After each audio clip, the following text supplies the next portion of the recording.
Alrighty guys, welcome back to another FPV guy video. I am Lorentzen and I'm of course the FPV guy. Today I have two new things for you I want to show you. The one is I made a little adapter so that I can use my, let me put it up here, you can see it, so I can put my iPad Pro on my Inspire controller, so I can pop it right on here. Of course, what I usually will use is like my iPhone, because I like to fly using the goggles. So what I do is I hook up the goggles here, I take the HDMI out and I can see everything on the goggles. However, sometimes it's nice to use the regular iPad. So when I got the iPad Pro this week, of course I had to play with it. And here is how this ended up. Let me grab that. And by the way, some of you remember last year I bought the iPad pack or iPad case from Cinepacks, and I was bitching about the case being enormous because it had more room than my iPad really needed, which it really did, and I can show that because guess what? It is the perfect fit for an iPad Pro. So you guys that make the Cinepacks, you should actually promote this as being an iPad Pro back rather than an iPad case. So let's get this down here, and here's the iPad Pro. Just so you guys realize how much bigger this really is. Here you have it. This is the, can you see that? I hope you can. You can see it's getting about 3-4 fingers longer and 3 fingers wider than the regular iPad. So the way I got it mounted, let me pull this up. You push the little button here, there, push it, and like I said, I made a little hook, and that's the little hook here. So the way it works, I just basically put it right over the edge, and then I set the iPad right down the cradle. That goes underneath the lid, and there it is, it's installed, and we have an enormous screen on the controller. I use a little cable here. I found a extra short 6-inch cable for the lightning cable, and so that's really it. You can fly your Phantom P3s or your Inspire with an iPad Pro screen. It's enormous, and I can't tell you enough how big it is to watch. But watching the HDMI signal on a screen this big is just simply phenomenal. It's enormous. Let me take this back off because I also have a new case I want to show you guys. Whoops, I dropped the adapter. So, packing this one back down, putting the iPad over here, and I have to make room for the case. And this is the Inspire as we know it. I personally am a big fan of the standard bone dry stock Inspire case, and especially because so many people are upgrading their Inspire cases and selling these things cheap online. So if you need a spare, they're dirt cheap. However, we all photographers, and in the true spirit of being a photographer, there's no such thing as a perfect case. We are always looking for new and better cases. So with that in mind, when I saw that Frank at carolinadrones.com had a new backpack, obviously I had to try one.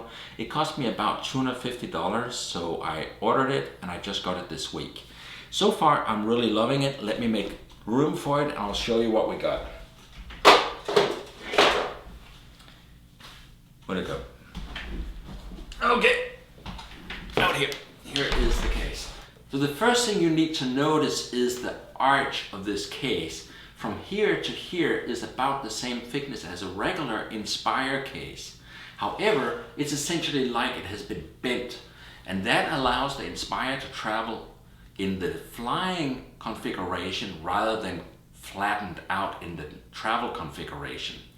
Now, it's also arched here, so, and it is in fact a little bit smaller. I have a picture here that shows it. You can see that it's about this much space gained right here.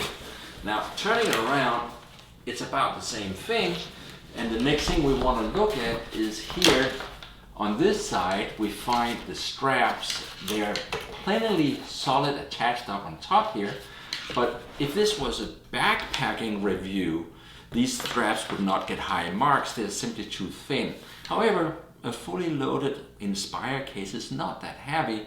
So that is perfectly, and I've had no problems carrying this one for a couple of miles this week.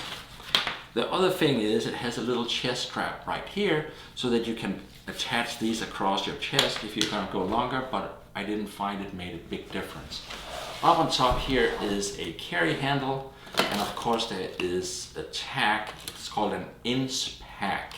So you can Google that. Like I said, I found mine at carolinadrones.com, and I'm gonna put a link on my blog at fpvguy.com so you can get straight to it. But obviously, once I'm done reviewing it, I can lose the tag. There is here what is considered a waterproof zipper. All of you guys who has ever had waterproof luggage will know that's really more, this particular one here is more of a water repellent zipper. I wouldn't call it waterproof, but it's plenty if you're out and need to take a bit of rain. Very important detail, if you have to haul this through the rain, don't leave the zippers on top. There's two of them. Zip them all the way around so the zippers are on the bottom. That will create a nice long seal. And personally, I would probably just simply seal the seal with some gaff tape.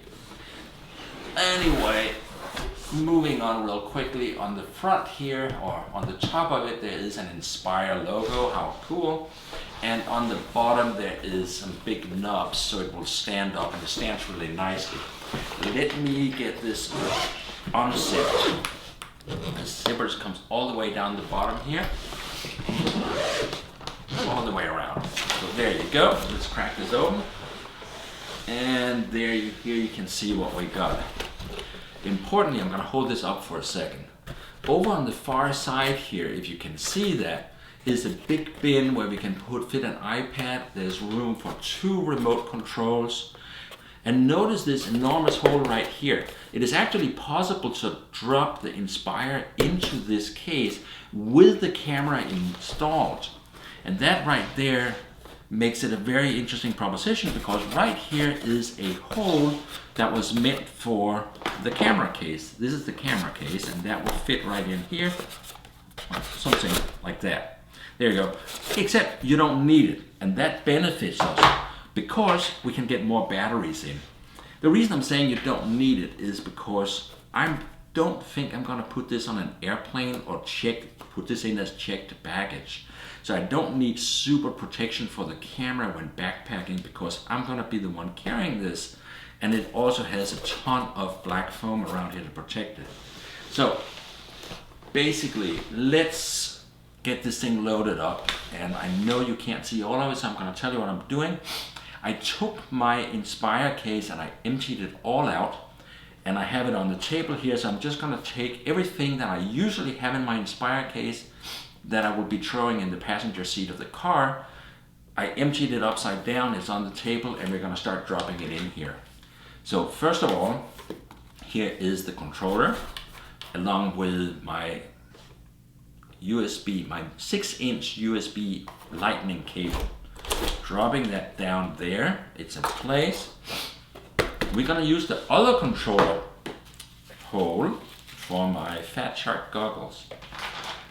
Along with my Fat Shark goggles, we have some HDMI cables. We have a spare lightning cable. And we have that is the Inspire battery to charge the handheld radio. That's good to have. Put that in there.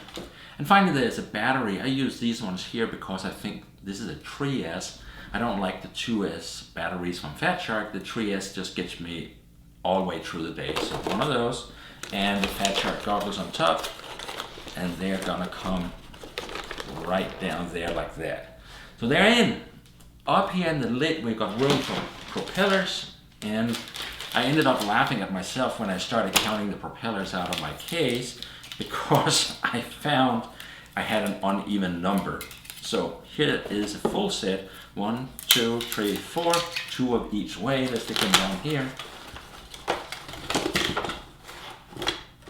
and Velcro strap holds them in place like that.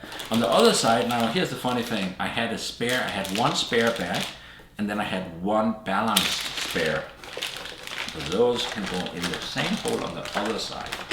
Now, you can probably see in this picture there is an additional slot up here, which is longer, and you can easily stick another 4 or 8 propellers in here. There's a lot of propeller space, or you could stick the charger here. I don't bring the charger with me, to be perfectly honest with you. I have more than 5 batteries, so I usually just charge all my batteries, and I have enough for about 3 hours of flight time. I don't really fly 3 hours on any given day, very rarely at least. Having said that, let's get some batteries in. Here is, on this side here, is the, I don't know if you can see it. If you can't, you're just gonna have to take my word for it. So here is the regular battery.